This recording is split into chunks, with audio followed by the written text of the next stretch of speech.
Hi, my name is Chung-Ho Chen. I'm a professor at the EE department of the National Chung-Ho University. Today I'm going to give a short introduction about the RISC-V education and the research work here we do at the NCKUEE. And I'm one of the professors who offer the computer organization classes for the undergraduate students. And as you can see here, these are the textbooks I have been using. And lately, I'm going to use the RISC-V edition for the classes. And we also developed a couple of labs. And these labs are used to go with the agenda of the classes. Previously, for the MISC part, we have labs like to teach students how to use the tool chain of the MISC system, of the MISC processors, and also we have asked students to implement the instructions in terms of RTL Verilog languages. And we actually designed the MIPS processor, which is 5-stage pipeline processors. So we can use our RTL core to develop these labs for the students. And in addition to the labs about the MIPS processor part, we also have labs about the ARC processor. The ARC processor is a synapses processor, and it actually is an embedded system, so that the students can use this embedded system to develop application for this platform. And for ARM processor, we have labs for the ARM instruction set simulator, so that students can use the simulator to implement the iCache and the Dcache, and that will integrate with the simulator. And finally, we have a pipeline ARM-like RTL core, which we use in the FPGA, so that students can learn from the lab about the system platform, such as memory allocation and I/O operations. And in this year, we are going to replace the labs of the MIPS processor parts with the RISC-V processors. So the lab about the RISC-V processors basically includes the ISS tool chain and the implementation of the instructions in RTL code, and as well as in the custom instructions. So this is about roughly all the material we have for the RISC-V education. Okay, as I mentioned previously in our course lab, we have ARM9 processors, and this processor is implemented in the year of 2006, and this is snapshot at the time that the processor has put up the Linux systems. And we actually has implemented tape out the CPU. So the RISC-32 is the ARM9 pipeline processors here. And about 2013, the colleague and me here at the NCKUEE, we have implemented a dual-core SoC system for the ARM9 processors. And this is intended for very low power use. And the SoC chip has actually included many analog devices, for example, the ADC and a lot of test system mechanism. Okay, since we have a RTL core of the processor ourselves, so we can do many different kind of research work. For example, we have developed some software-based self-test mechanism for the RISC processors, and this is entirely software-based testing for the fault coverage of the processors, and we show that they actually can achieve very good fault coverage. Okay, in our classroom, we have changed the processor ISA to RISC-V.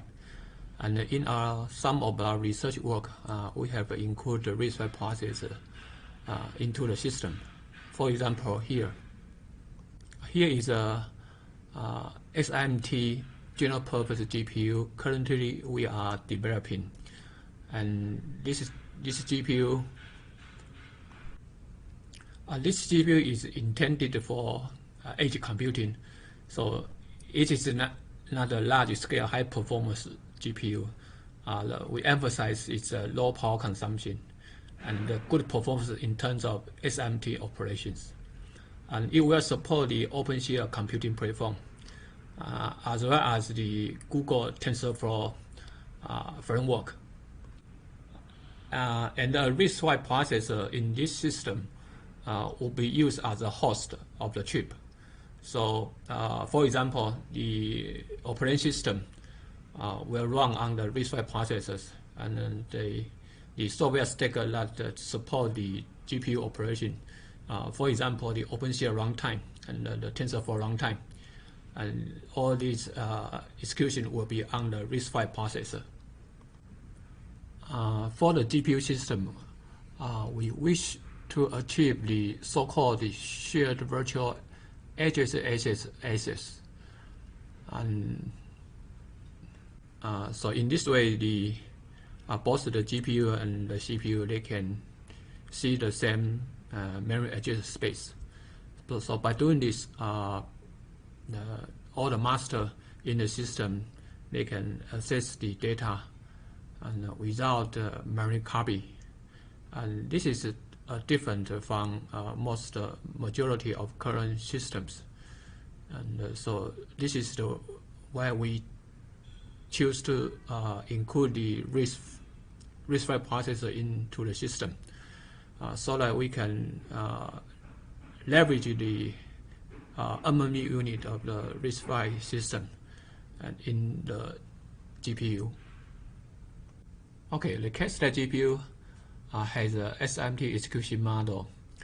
It has a scalar front end, and in the front end you have a lot of program counters, and each program counter is associated with a so-called warp.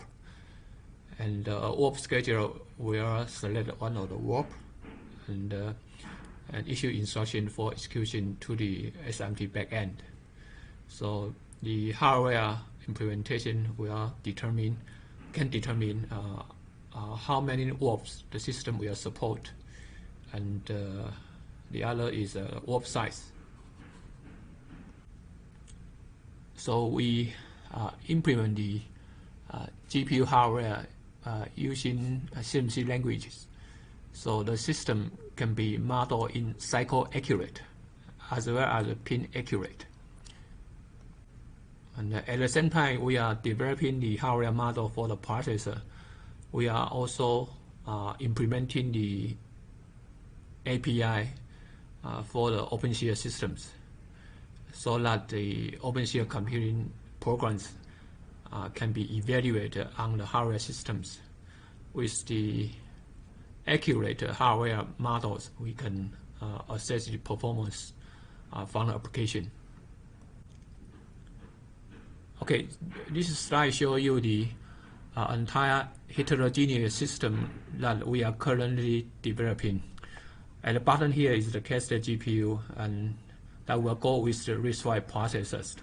And the RISC-V processor will run all the host system framework, including the GPU driver, OpenShift runtime, and then TensorFlow runtime. We have developed a TensorFlow on OpenShift technology. So a programmer can write a Python program that describes the deep learning operation in terms of, for example, convolution neural network models. And this Python program, they can run on our system. And so in this way, we call it a full system methodology of developing. And the GPU, we can look at the performance of the application from the very top of the system. Okay, this slide shows you the entire simulation platform. As you can see here that we have two processes. At the bottom, the process will run the cascaded GPU hardware model. And at the top here is another process which will run the application as well as all the runtime system.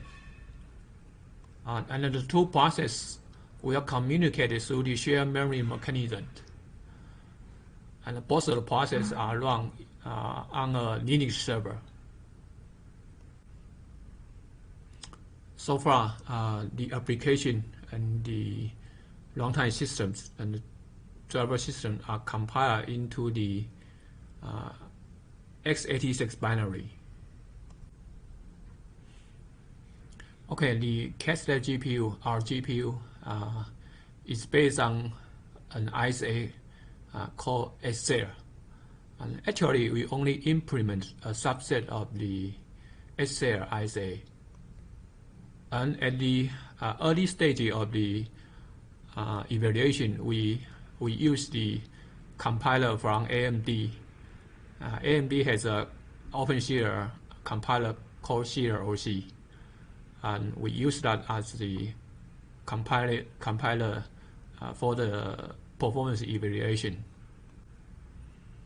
However, we find out that the compiler has a major impact on the performance of the entire system.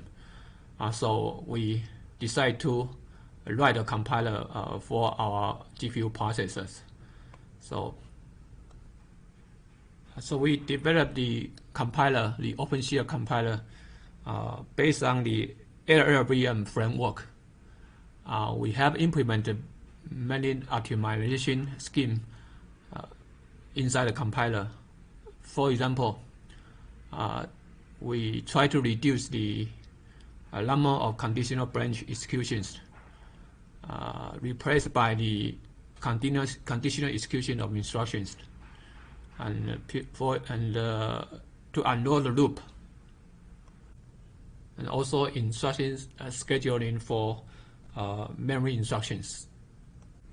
So by having the compiler system and the runtime systems, we can implement the application, for example, an inference program for BGG16.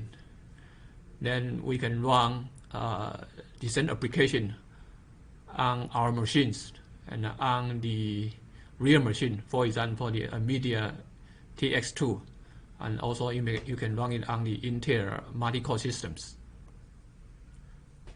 So in this way, we can compare the performance of our design with the real-world processors, and you can see whether your design is good enough or not. And in addition to the performance evaluation, our simulator also includes the power model. So at this design phase, we can evaluate the power consumptions. So you can tell which part of your hardware module they consume the most of the energies, and in this way,